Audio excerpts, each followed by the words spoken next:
Loobin mong ang buhay ko'y maging banal mong tahanan. Luglugan ng iyong wagas na pagsinta. Daluyan ng ulang hanggang mga papurit pagsamba. Maghari ka, O Diyos, ngayon at kailanman. Magandang hapon, mga kapatid. Purihin po natin ang ating Panginoong Diyos na napakabuti. Mula ay pinagsama-sama niya tayo. Hindi physically, kundi sa ating mga puso, ang ating mga spirit. Nagkakaisa na naman ngayong araw na Sabado para mag-aral ng kanyang salita. Pero bago ang lahat, tayo ay manalangin. O aming Diyos na makapangyarihan sa lahat, Diyos namin napakabuti. Maraming salamat, Panginoon, sa pagkakataong ito na muli, Lord, ay makakaharap ka namin, makakasama ka namin, Lord, sa pag-aaral namin gagawin. At una sa lahat, kami nagpapakumbaba, humingi ng tawad sa aming mga kasalanan. At nagpapatawad din kami, Panginoon. Pinatawad na namin ang mga taong nagkasala at nakasakit sa aming damdamin, Panginoon. Pakalinisin mo rin, Lord, ang aming mga puso. Ano sa ganon, ay malinis kami haharap sa iyo, makakilos ka sa amin. At kami, Lord, lahat ng aming mga panalangin ay makarating sa iyong trono ng habag. Panginoon, hinihiling namin na tulungan mo kami sa pag-aaral na ito. Bigyan kami ng karunungan, lalo na ang magtuturo, Panginoon, sapagkat wala sang sapat na karunungan para ibahagi ang iyong mga mensahe sa hapong ito. Kaya Lord, bihisan mo siya ng karunungan na galing sa iyo. Nang sa ganun, Lord, lahat na ipapasabi mo ay masabi niya ng maayos sa mga makikinig at makapanood ng video na ito. Silang lahat, Lord, na makikinig at mag-aaral ng salitang ito, bigyan mo rin sila, Lord, ng pusong marunong tumanggap ng iyong mga salita at may pamuhay nila ito, Panginoon, bilang mga anak ng Diyos. Bilang mga treasured possession mo, kailangan, Lord, ay magipakita namin na kami nag-iilaw sa sanlibutan. Maraming salamat, Lord, at anuman ang tangka ng kaaway para guluhin ang pag-aaral namin ito, ay tinatalian namin lahat ng masamang espiritu sa lugar na ito. Winawasak namin ang kuta ng diablo in Jesus' name.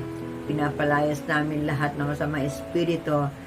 At wala kami ibang hinihiling, Panginoon, kundi baba mo yung Santong Espiritu na siyang gagabay sa amin, magpapaunawa sa lahat ng aming pag-aaralan sa hapong ito. Maraming salamat, O God, at ngayon pa lamang ay kiniklaim na namin na isang tagumpay na naman, Lord, ang hapong ito, sapagkat kasama ka namin. Maraming salamat, Panginoon. In Jesus Christ's name we pray. Amen. Magandang hapon ulit, mga kapatid. Kumusta po kayo?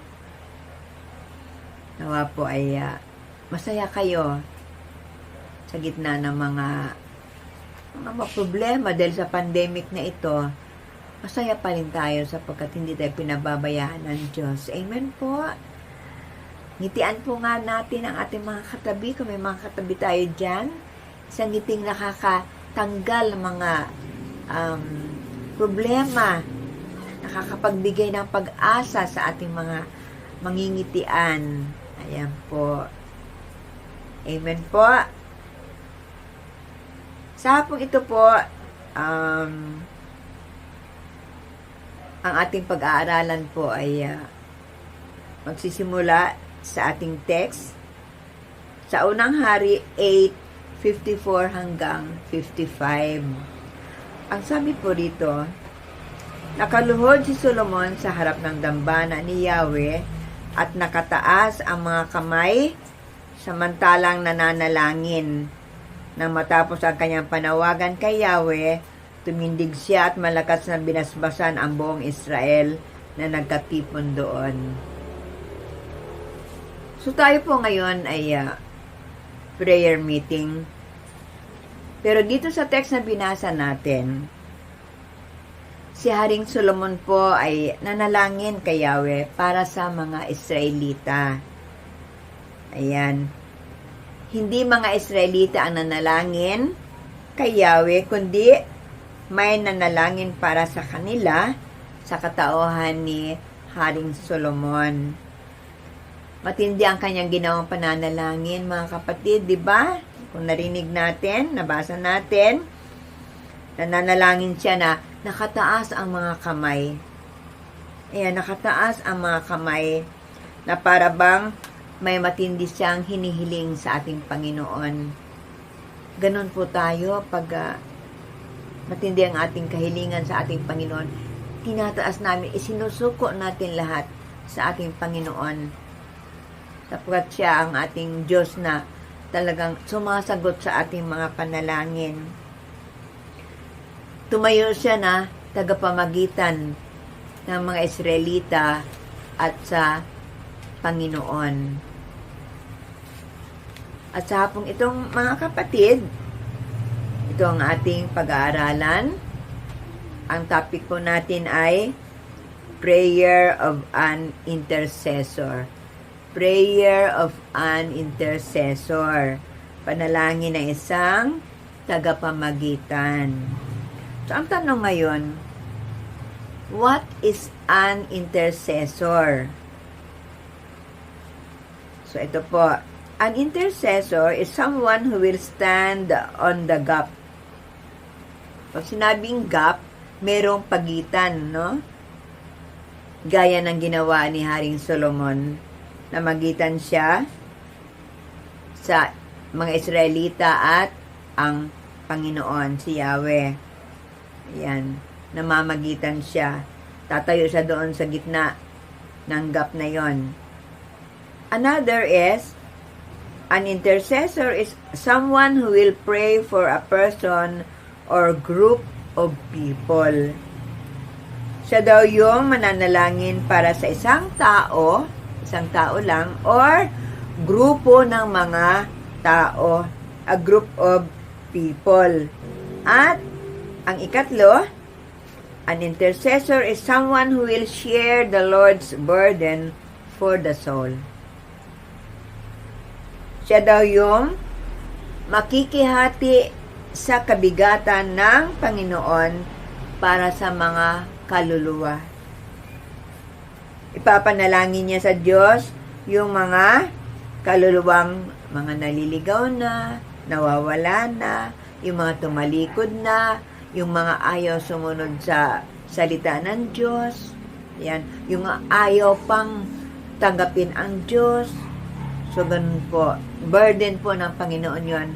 Pero kung may tagapamagitan, ay maaring makatulong. Amen? Siya yung makikihati sa kabigatan sa burden ng ating Panginoon. Kung babalikan po natin, yung text na binasa natin, si Haring Solomon ay nanalangin sa Diyos, hindi para sa kanya, kundi para sa mga Israelita. Yan. Mahal na mahal niya ang mga Israelita, kaya lang may katigasan ng ulo nila, kaya siya ang tumayo ngayon, siya ang namagitan sa kanila at sa Panginoon. Now, ang tanong, why is it important to have an intercessor? Bakit kaya mahalaga na meron tayong intercessor or tagapamagitan? Kailangan ba natin yon? So, ang sagot po niyan ay, ito number 1, for God to answer the needs of others. For God to answer the needs of others. Tutulungan ng intercessor na masagot ng Diyos ang mga pangangailangan ng ibang tao. Siya tutulong para mamagitan sa mga tao at sa Diyos para masagot ang kanilang mga kahilingan. Amen po. Sabi nga po sa Unang Hari 8:54 and 59 hanggang 60, Nang matapos ni Solomon ang kanyang panalangin at kahilingan sa Panginoon, tumayo siya sa harapan ng altar ng Panginoon kung saan siya nakaluhod at nakataas ang mga kamay sa langit. Sa verse 59, palagi sanang maalala ng Panginoon na ating Diyos araw at gabi ang mga panalangin kong ito. Naway tulungan niya ako at ang mga mamamayan niyang Israelita ayon sa kanilang pangangailangan bawat araw. Verse 60, para malaman ng lahat ng bayan sa buong mundo na ang Panginoon ay siyang Diyos at wala ng iba. So ito po ang laging ginagawa ni Haring Solomon. Ang ipanalangin niya araw at gabi ang mga Israelita. Walang tigil. Pinapanalangin niya lahat ng mga pangangailangan nila sa bawat araw. So, siguro nakita niya na hindi lahat ay pinagkakaloob ng Panginoon dahil nga matigas ang ulo ng mga Israelita. Tumigas ang ulo nila. Kaya, namagitan ngayon si Haring Solomon kasi nakikita niya ang mga nangyayari sa mga Israelita.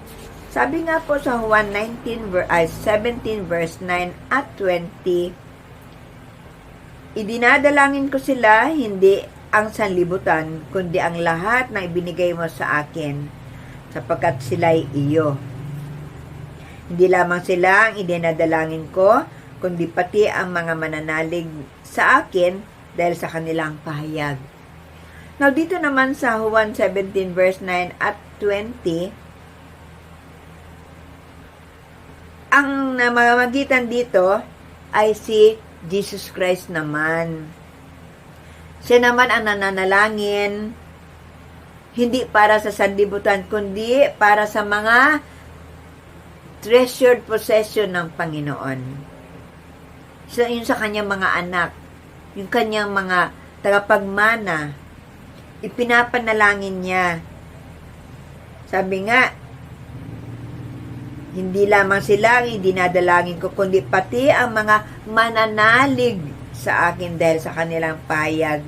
Yung mga tatanggap pa lamang sa Kanya. Ayan po. Ganon tayo kamahal ang ating Panginoon. Lagi siyang namamagitan. Si Jesus Christ ay laging namamagitan sa atin at sa Panginoon. Idinudulog niya sa Panginoon lahat ng ating mga pangangailangan.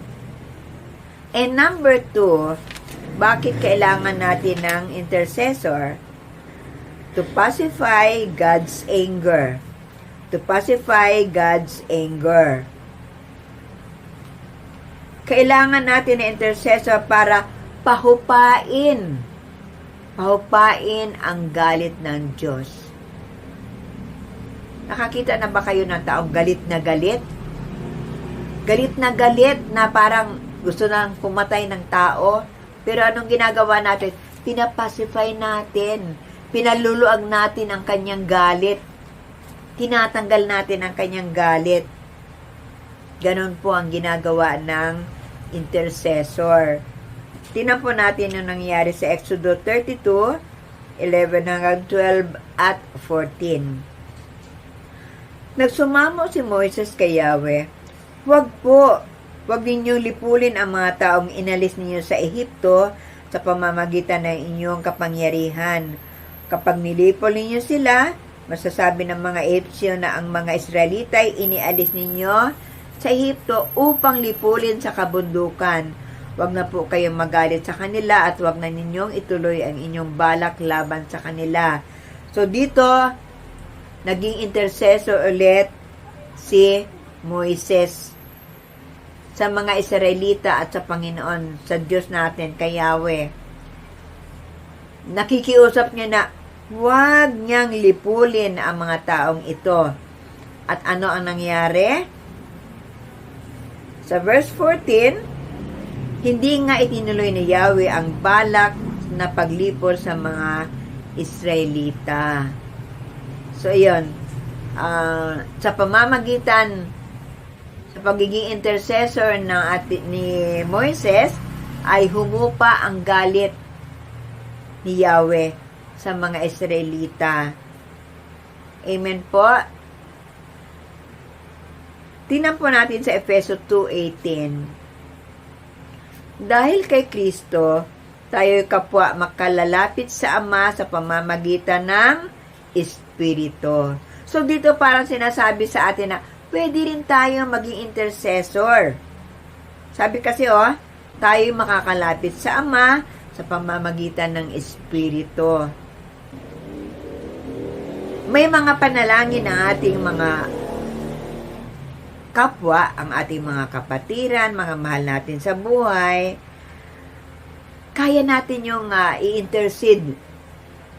Kaya natin mag-intercede sa kanila at sa ating Panginoon.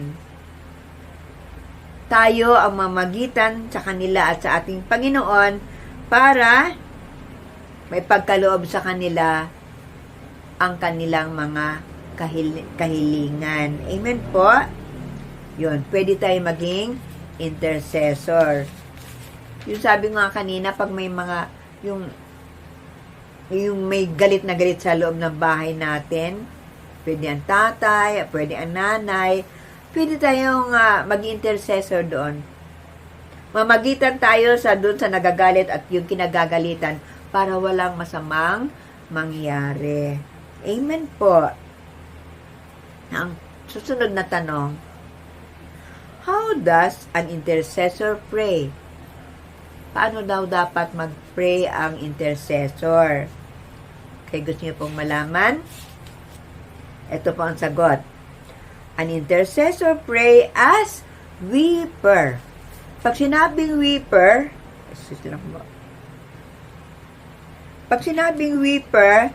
siya'y nananalangin na may kasamang pagluha, iniiyak niya. Umiiyak siya sa Panginoon. Umiiyak siya sa laki ng mga pangangailangan na ipinapanalangin niya.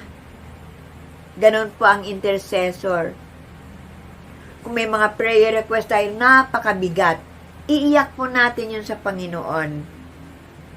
Ganon po ang intercessor. May kasamang pagluha.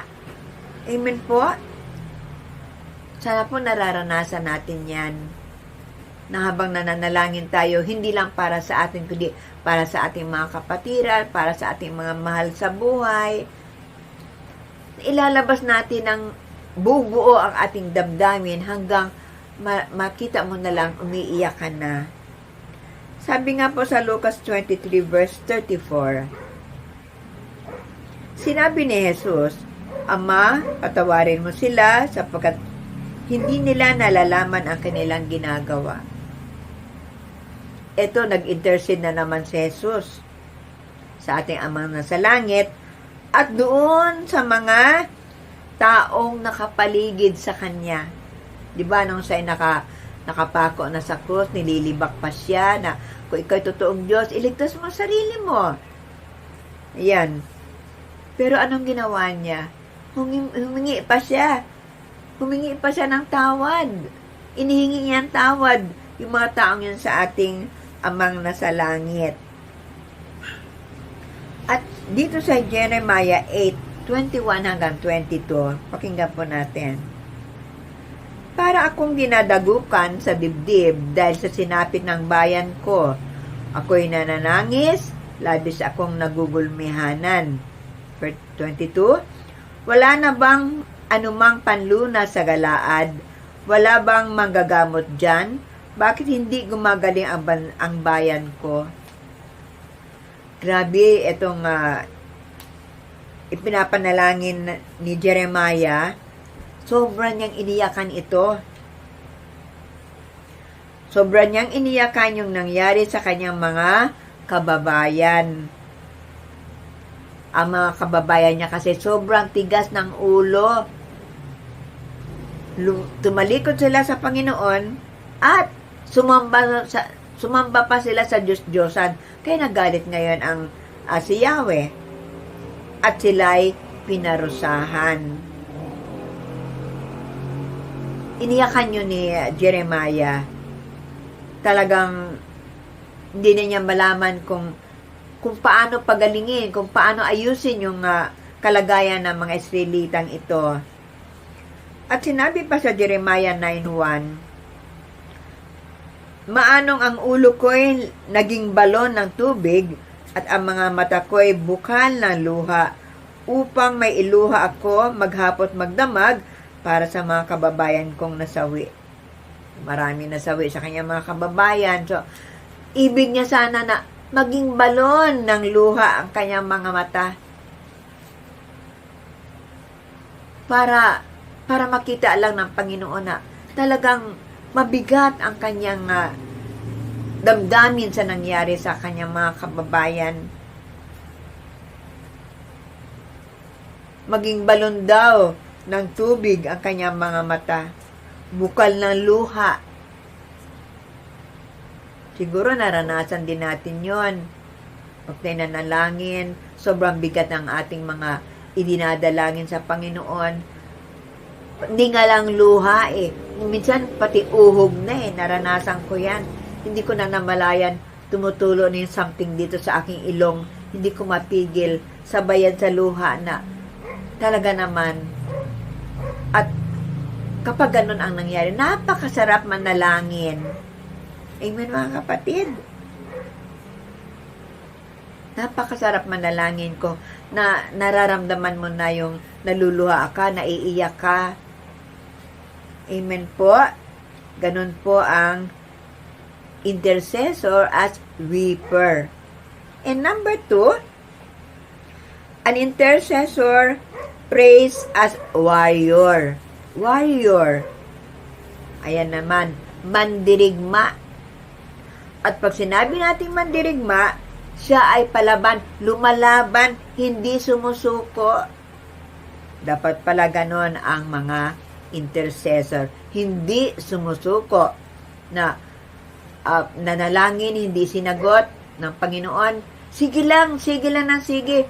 Manalangin lang ng manalangin hanggat makarating sa ating Panginoon ang ating mga ipinapanalangin. Maging warrior po tayo. Ang sabi sa Mateo 18 hanggang 19, sinasabi ko sa inyo, anumang ipagbawal ninyo sa lupa, ay ipagbabawal sa langit. At anumang ipahintulot ninyo sa lupa, ay ipahintulot sa langit. Sinasabi ko pa rin sa inyo, kung ang dalawa sa inyo dito sa lupa ay magkaisa sa panalangin, sa paghingi ng anumang bagay sa inyong panalangin, ipagkakaloob ito sa inyo ng aking amang nasa langit. So, ganun pala. Huwag tayong sumuko. At sabi nga, kung may dalawa, kahit dalawa na lang talaga, kahit dalawa na nagkakaisa sa panalangin, how much more kung marami tayong nananalangin. Maraming nananalangin. Okay? Pagkakaloob daw ng ating amang nasa langit, anumang bagay na ating ipapanalangin. Ganun po kabuti ang ating Panginoon. Talagang hindi siya magpapabaya. Sabi nga sa unang Timoteo 2:5 hanggang 6a, sapagkat iisa lang ang Diyos at iisa lang ang tagapamagitan sa Diyos at sa tao. Ito'y walang iba kundi ang taong si Jesucristo. Ayan, binanggit na talaga. Walang iba kundi si Jesucristo. Siya po ang namamagitan talaga. At sa 6a, ibinigay niya ang buhay niya bilang pagtubos sa lahat ng tao. Ito ang pinakamaganda rito Nung tayo'y wala pa sa Panginoon, tayo po ay kandidato papuntang impyerno dahil sa ating mga kasalanan. Amen mga kapatid? Ngunit dahil kay Jesucristo ito, siya ay namagitan sa ating Ama, na siya na lang ang sasagot sa ating mga kasalanan. Inako niya ang ating mga kasalanan. Kaya siya ang naipako sa krus hanggang sa siya ay mamatay. ginawa niya yon, wag lang tayo ang mapunta sa impyerno. Diba? Kung isipin natin, talagang we are treasured possession ng Panginoon. Napakahalaga natin sa Kanya. Pinakaingat-ingatan niya tayo. Binigay niya ang kanyang buhay para lang huwag tayong mapunta sa kamay ng demonyo. Sabi nga sa Efesos 6:18, ang lahat ng ito'y gawin ninyo sa pamamagitan ng mga panalangin at pagsamo. Manalangin kayo sa lahat ng pagkakataon sa patnubay ng Espiritu. Kaya't lagi kayong maging handa at patuloy na manalangin para sa lahat ng hinirang ng Diyos. So dito po makikita natin, si Apostol Pablo ay nakikiusap sa mga taga-Efeso na manalangin sa lahat ng oras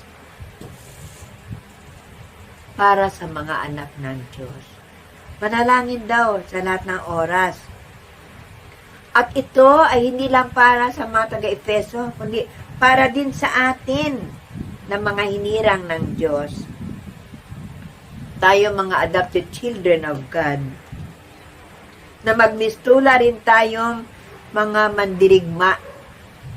Na huwag tayong sumuko sa pananalangin. Huwag tayong tumigil. Go lang ng go. Kung hindi man kaagad ipagkaloob ang kasagutan sa ating mga panalangin, sige lang, patuloy lang tayong manalangin. Huwag tayong sumuko. Huwag tayong sumuko. Kasi sabi nga doon sa binasa natin sa Mateo 18:19, ang lahat ay ipagkakaloob ng ating amang nasa langit. Pagkakaloob niya yan. Pag nakita niya tayong porsigido, para tayong warrior, no retreat, no surrender.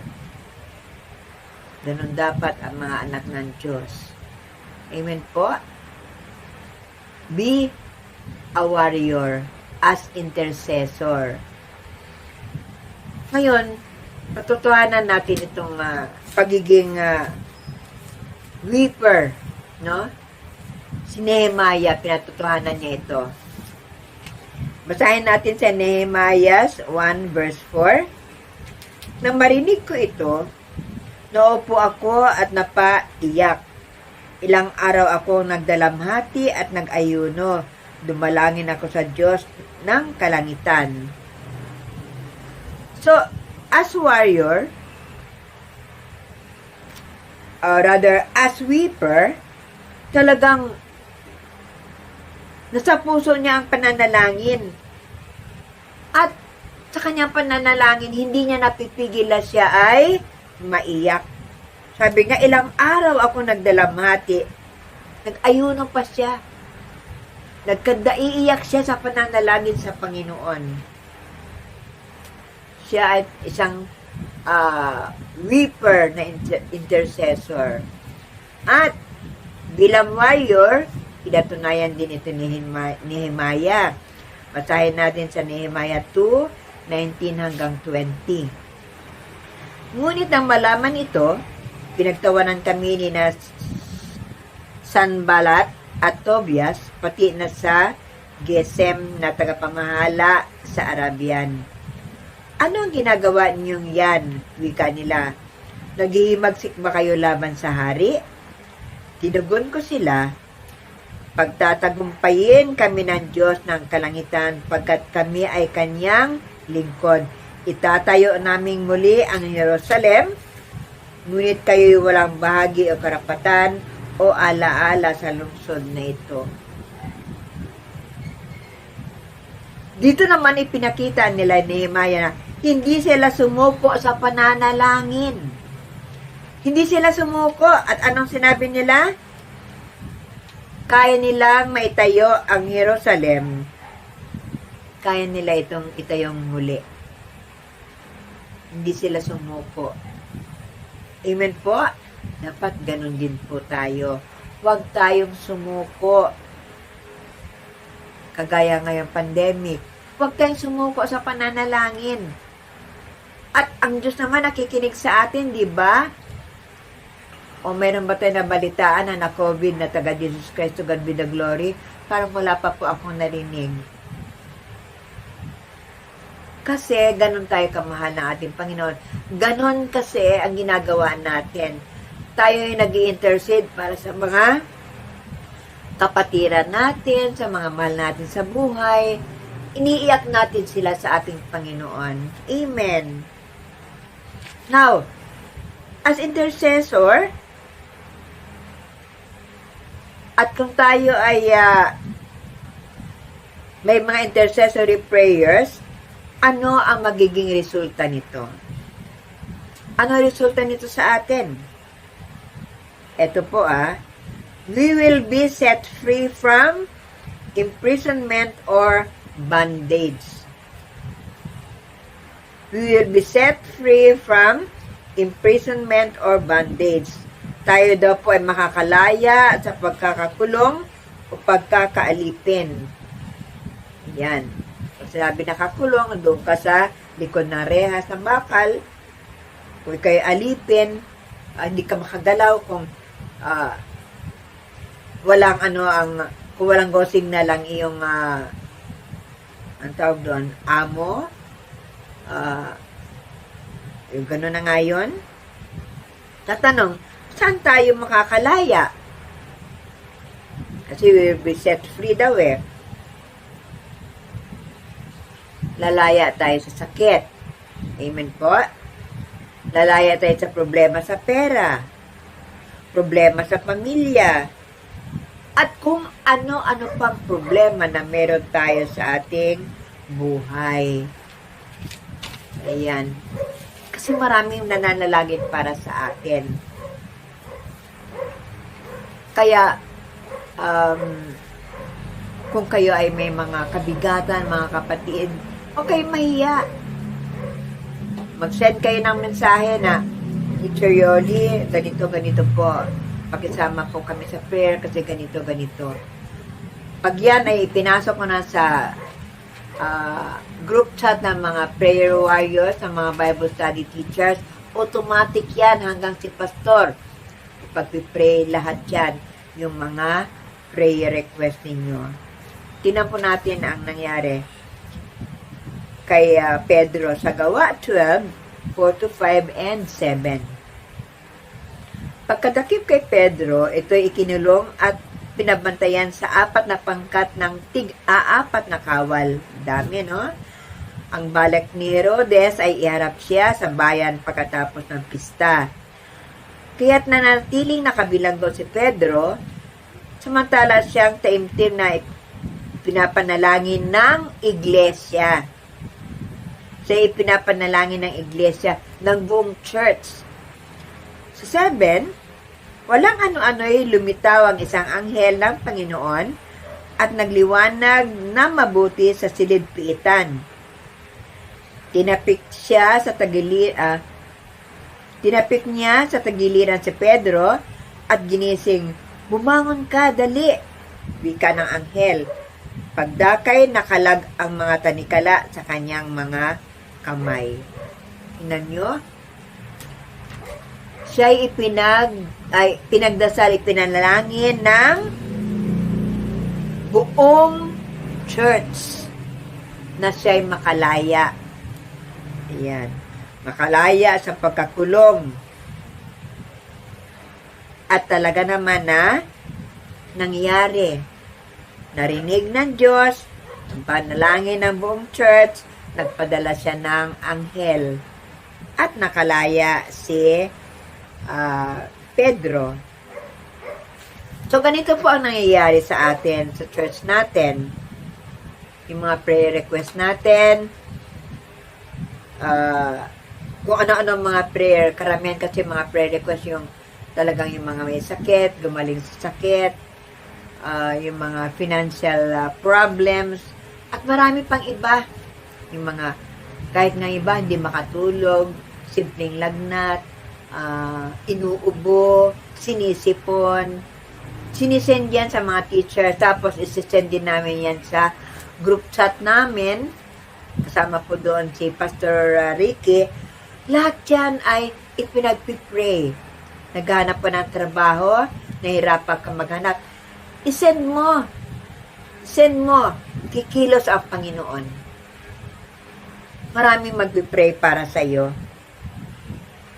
Amen po, mga kapatid. Huwag po kayo mahiya.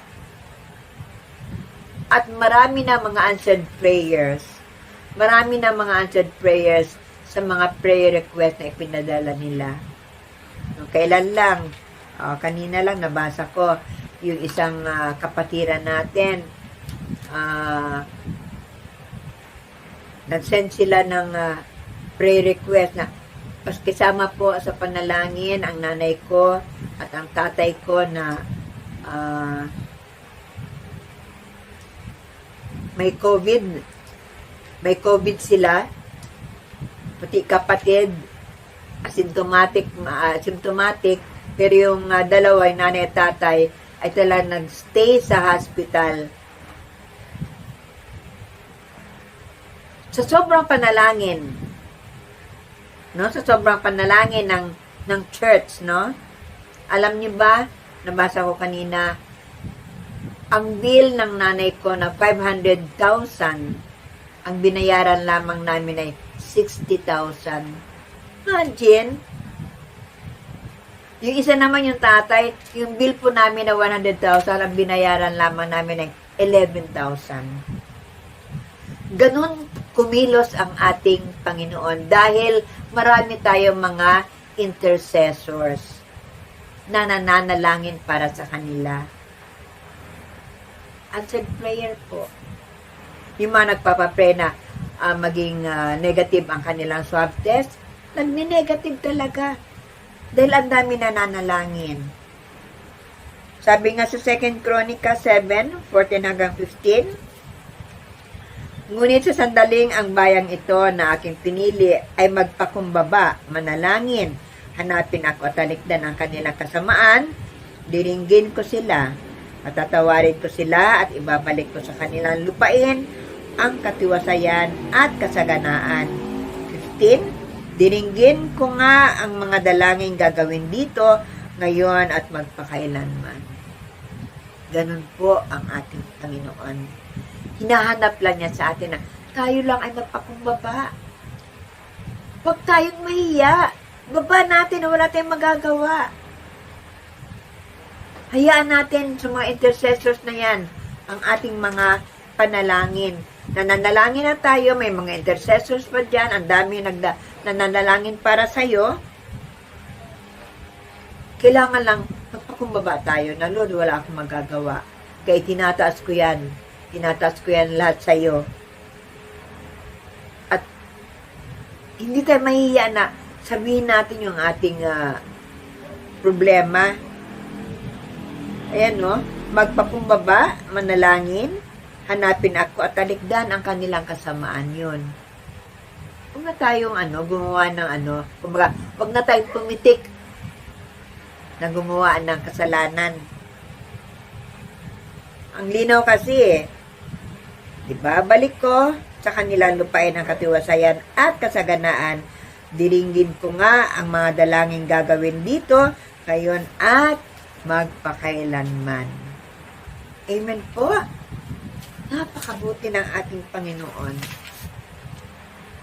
So, kailangan natin ng intercessor, mga tagapamagitan. At dyan po, nagtatapos yung maiki nating lesson. A prayer of an intercessor. Pwede rin po tayo mag-intercessor. Pwede rin po tayo. Okay? Dahil tayo ngayon ay prayer meeting, meron po tayong mga prayer items. Ako na lang po babasahin ko po yung mga prayer items natin at kayo mga nakikinig po, kayo mga manonood ditong video ay mag-amen na lang po kayo. Amen po. Okay. Tayo po manalangin muna. O aming Diyos, ang makapangyarihan at Diyos namin napakabuti. Kami po ay dudulog sa iyong trono ng habag. Nananalangin po kami hindi sa pangsarili namin, hindi para sa iba. Mag-intercessor kami ngayong oras na ito, Panginoon. At alam ko, Panginoon, alam namin na ipagkakaloob mo ang mga positibong kasagutan sa aming mga idadalangin sa iyo. Una sa lahat, iniling namin, Panginoon, na bigyan mo ng wisdom ang aming presidente, si President Duterte, sa tamang pagpapatagpo ng aming gobyerno. Kailangan namin siya, Panginoon, bilang presidente, at kailangan ay tama ang kanyang mga decision making para huwag mabulilyaso ang aming bansa. Ikaw lamang, Lord, ang makapagbigay nito sa kanya. Talagang kami nananalangin na gamitin mo siya mightily para sa aming bansa. Ikaw ang nagluklok sa kanya, Panginoon, kaya ikaw rin ang magbigay sa kanya ng karunungan sa tamang pamamahala ng aming bayan. Thank you, Lord. At we pray, Panginoon, na mabigyan na ng vaccine para sa COVID, Panginoon, ang lahat ng mga Pilipino. Lahat ng Pilipino, Panginoon. Simula sa mga senior citizens, pababa na, Panginoon, mabigyan na lahat. Huwag nang pigilin yung pagbigay na yan ng vaccine, sapagkat bawat mabigyan ng vaccine na ito ay makakatulong para huwag masyadong maapektuhan ng COVID-19 ang mga katawan ng mga tao. At Lord, itinataas namin ngayon. Malaking bagay itong pinapanalangin namin, Panginoon, na kahabagan mo, Panginoon. Kahabagan mo ang mga taong pumigil at pumipigil na ipamigay ang ayuda na nakalaan para sa mga tao. May mga bayan, Panginoon, na hindi nabigyan ng ayuda.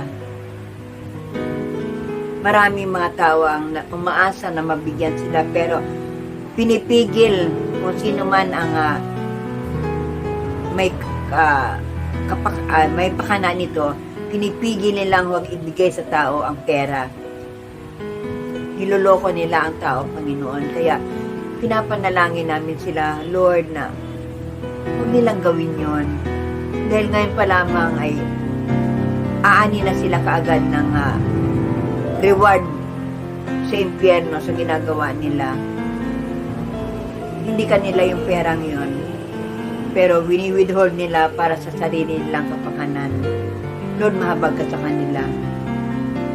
Kahabagan mo sila, Panginoon, para huwag sila mapunta sa impyerno. Sa halagang makukuha nila, ang buhay naman nila sa impyerno ay panghabang panahon. Amen po. And we pray, Panginoon, na makapag-isip-isip sila, mapagsisihan nila ang kanilang mga ginawang ito. Marami mga tao nangangailangan ng umasa na mabigyan ng ayuda na ito, pero hindi nila ibinigay, Panginoon. Alam niyo yan, Lord. Alam niyo kung sino yung mga taong yun. And we pray, Panginoon, na lahat ng mga naapektuhan ng COVID-19 na hanggang ngayon ay may mga sakit pa, we pray na pagalingin mo na silang lahat. Pagalingin mo, Lord, alisin mo sa katawan nila ang COVID-19 na ito na virus, at kung ano man ang kanilang mga pangailangang medical, at lalo na sa financial na pambayad nila sa hospital, Panginoon. Tulungan mo sila, O God. Tulungan mo sila kagaya ng ginawa mo doon sa mag-asawa na napakalaki ng kanilang hospital bill, pero sa sobrang pananalangin ng mga intercessors, lumiit ng kanilang binayaran. Kaya maraming salamat, Lord, naniniwala kami na magagawa mo rin ito sa iba. And we pray, Panginoon, na matuto talaga ang mga Pilipino sa pagsunod sa health protocols. Nagsabi na ang Pangulo na hulihin ang mga maling paggamit ng face mask. Marami pa rin ang matigas ang ulo. Ito'y para naman sa kapakanan ng tao, kapakanan ng lahat, na kung ang lahat ay susunod, mag-face mask, mag-face shield, social distancing, walang virus na makaka-apekto sa atin. Huwag matigas ang ulo, huwag magkumpul-kumpulan. Nakakahabag, Lord, ang mga taong di marunong sumunod. Sila ang naapektuhan ng COVID-19 na ito. And Lord, we pray na yung mga nagpapaswab test ay maging negative, Lord, ang results nila. Marami na nagpapapray na yung kanilang swab test ay maging negative at nagni-negative naman talaga. And we pray para sa aking pamangkin na si Romarico Tabanera na mag-negative ang kanyang swab test dahil naka-quarantine siya ngayon for 14 days. Hindi siya makakalapit sa kanyang pamilya, hindi siya makakapasok sa trabaho niya, naka-quarantine siya. Kaya Lord, lahat sila na magpapaswab test, ay ikaw, Lord, ang inaasahan nila at inaasahan namin lahat na you can make a way. You can make a way, Lord, when there seems to be no way. Gawin mo negative lahat ang kanilang result sa kanilang swab test. Maraming salamat, O God. And Lord, inihiling namin na kalakasan at magandang kalusugan sa lahat ng mga anak mo sa Jesus Christ, to God be the glory. Magmula sa aming pastor, sa kanyang sambahayan, sa mga manggagawa, at sa lahat ng mga miyembro ng Jesus Christ, to God be the glory. Bigyan mo kami, Panginoon, ng kalakasang physical at spiritual para makayanan namin lahat ng mga nangyayari ito. Yes, Lord, maraming salamat sa oras na ito, Panginoon, ay hinihiling ko ang pag-iingat at pagpapala mo sa mga anak ng Diyos sa Mandarin at Adilin Extension Bible Cells. Kayo na po ang bahala sa kanila. Patuloy silang sumuporta sa gawain mo. Huwag silang manghinawa na panoorin ang video na ito. Sa bawat video na ipapadala ng teacher, Panginoon, pagtiyagaan nilang panoorin nang sa ganun, Lord, ay mabusog ang kanilang spiritual na pangangailangan. Not until na pwede na kami mag face to face, ganito lang ang aming kaya, Panginoon, para huwag kami magkulang sa spiritual naming pangangailangan. Kay Lord, maraming salamat at iniklaim ko, Panginoon, na lahat ng aming pinanalangin ngayon ay nakarating sa trono ng habag, at sabi mo nga, lahat ng mga ito ay ipagkakaloob mo ang maayos ang kasagutan, Lord, sa aming mga ipapanalangin. Kay Lord, maraming salamat. Maraming salamat sa pagkakataong ito na nakakasama ka namin, Panginoon, sa ganitong sitwasyon namin, na kahit sa video lamang, Lord, ay naaabot ko ang aking mga kapatiran. Magtiyagaan na lamang kami, Panginoon, hanggang mabalik sa normal ang Pilipinas, Panginoon. Maraming salamat, O God, at dahil sa kasama ka namin, alam ko, Lord, na nagtagumpay ang iyong gawain. Walang untoward incident, walang nanggulo, walang kahit na anong pumigil para matutunan namin ang itinuro mo sa amin ngayon bilang mga intercessors, Panginoon. Maraming salamat, O God. In Jesus Christ's name we pray. Amen. Amen, mga kapatid. Mahal na mahal tayo ng Diyos. At ang pagmamahal na yan ay susuklian natin ng pagtitiwala. Patuloy natin sambitin ang awit 91, ang awit ng pagtitiwala sa Diyos. Ready na po kayo? Sabayan niyo po ako sa pagbabasa. From the heart, damin natin ang sinasabi natin. Okay, 1, 2, 3. Siyang naghahangad ng pagkupkup ng kataas-taasan at nananatili sa kalinga ninyong makapangyarihan. Makapagsasabi sa kanyang Panginoon, o katahanan, ikaw ang aking Diyos, ang Diyos na tangi kong pinagtiwalaan. Ika'y ililigtas niya sa panganib sa umang nagbitag, at kahit anumang mabigat na salot, di ka magdaranas. Lulukuban niya sa lilim ng kanyang malabay na pakpak, sa kalingan niya ay natitiyak mo na ikaw ay ligtas. Ingatan niya at ipagsasanggalang pagkat siya ay tapat. Pagsapit ng gabi, di ka matatakot sa anumang bagay, maging sa gagawing bigla ang paglusong pagsapit ng araw. Di sa ano pa mang darating na salot pagkagat ng dilim, di ka matatakot sa anumang araw kung dumating. Kahit na mabuwal sa iyong harapan ang 10,000 tao, sa iyong paligid ang bilang ng patay maging 10,000, di ka matatakot at natitiyak mong di ka maaano. Ika'y nagmamasid at sa panonood iyong mamamasdan, iyong masasama ay makikita mong pinarurusahan. Sapagkat si Yahweh ang iyong ginawang tagapagsanggalang at ang pinili mo mag-iingat sa iyo'y kataas-taasan. Di mo aabuting ika'y mapahamak at walang daratal kahit anong uri mga paghihirap sa iyong tahanan. Susuguin niya ang marami anghel, silang susubaybay, kahit sang dako ikaw maparoon, tiyak iingatan. Sa kanilang palad ay itatayo ka't silang magtataas, nang hindi masaktan ang mga paa mo sa batong matalas. Kahit ang tapakan mo ay mga leon at ahas na mabagsik, di ka maano sa mga serpiente at liyong mababangis.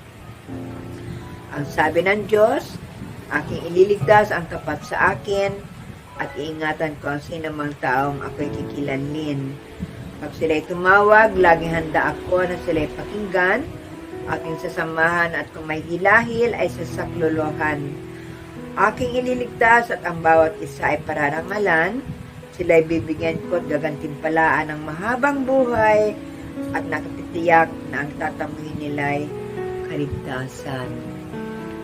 So, ito po ang awit ng pagtitiwala sa Diyos. Bigyan natin ng buong tiwala sa Diyos ang lahat ng ating mga kailangan, ang ating mga panalangin. Pagkatiwala natin lahat yan sa Panginoon. At Jack, sabi nga, He is our promise keeper. So hanggang dito na lang po muna tayo mga kapatid. See you next week ulit, susunod na Sabado. Pero huwag po natin kalimutan ang ating mga obligation sa Lord, ang ating tithes and offering. So alam niyo naman kung paano na may parating yan sa kinaukulan. Kaya huwag po nating i-withhold. Huwag po nating gamitin sa ibang bagay ang ating tithes. Para sa Lord po yan. At yan ay may magandang reward para sa atin na pag binigyan natin ng buong buo ang ating tithes, ay bubuksan daw niya ang bintana ng langit para doon idaan lahat ng pagpapalang nararapat para sa atin. So, inaasahan ko po na lahat kayo ay gagawin yung mga bagay na yun kung gusto natin na pagpalain tayo ng may kapal. So, hanggang ganito pa rin tayo. hanggat may pandemic na ito, sige lang, huwag tayong tumigil. Suportahan natin ang gawain ng Diyos. Panoorin natin ang bawat video na papadala ng teacher ninyo. Panoorin po natin sapagkat marami tayong matututunan. Busugin natin ang ating kaluluwa sa mga salita ng Diyos sapagkat ito ang magpapatibay sa ating pananampalataya. So, mahal tayo ng Panginoon, mga kapatid. Mahal na mahal tayo ng Panginoon. Tayo ay kanyang mga treasured possession.